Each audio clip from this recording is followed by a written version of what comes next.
Meantime, in Miami and other cities around the country, protesters quite unhappy with the election took to the streets. Yeah, the Florida protest has been peaceful, but reporter Todd Walker is in Washington, where police were forced to use pepper spray when the crowd turned violent.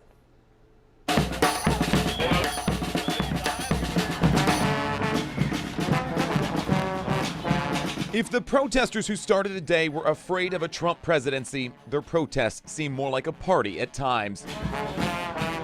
We're going to continue rising for the next 4 years, and we're not going to take this easy. The future is clear! Donald Trump, get out of here! The future is clear! They were at every single checkpoint, so supporters of President Trump would have to see them. Their goal was to make it difficult to get onto the National Mall. They're fine to protest, just don't interrupt my way through somewhere. For several hours this morning, this is the way things went. Then another group started marching. They all had on black and they had on combat boots. They had their faces covered up.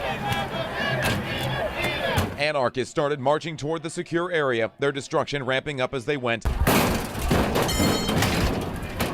From newspaper stands to car windows to storefronts with people inside. I was running. I thought I saw somebody coming, so I stopped and went like that. And it was a brick. It was a brick, and it was huge. And they smashed that window. I was out of there.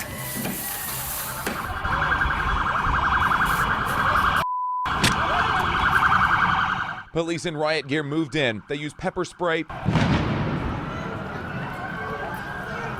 flashbangs, and that only made the crowd scatter. I started hearing a lot of booms and explosions. The crowds reassembled not long after in the same area just a few blocks north of the inaugural parade, and seemingly in bigger numbers. They lighted trash cans on fire in the street. Police set up for another standoff.